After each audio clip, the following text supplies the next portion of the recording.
মোদির সাথে যদি বাংলাদেশে আনুষ্ঠানিক বিয়ে টিয়ে হইতো তাহলে বাংলাদেশের মানুষজন চিন্তা করতো যে কিছু একটা দেওয়া যায় কিনা। তো তুমি যে পাগল, এই ময়ূক রঞ্জন ক্লিপ বলা যায় চিটাগাং চলে যাচ্ছে, এই ফেনীতে এইখানে হবে। আরে ভাই আসো না, তোমাদের ট্যাংরি ভেঙে দেওয়া হবে, তোমাদের ভারতের অস্তিত্ব থাকবে না।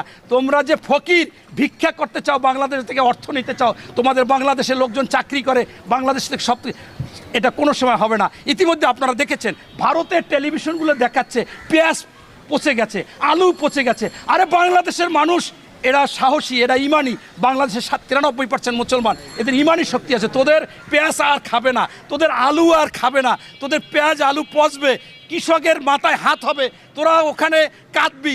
অলরেডি কান্নাকাটি শুরু করে দিয়েছে, কারণ ওই পেঁয়াজ পচে যাচ্ছে, আলু পচে যাচ্ছে, তারা সরকারের বিরুদ্ধে অবস্থান নিয়েছে যে কেন তোমরা এই সমস্ত করলা। আরে ভাই আলু ইতিমধ্যে বাংলাদেশ থেকে সিদ্ধান্ত নিচ্ছে, পেঁয়াজ সিদ্ধান্ত নিচ্ছে, কোন কোন দেশ থেকে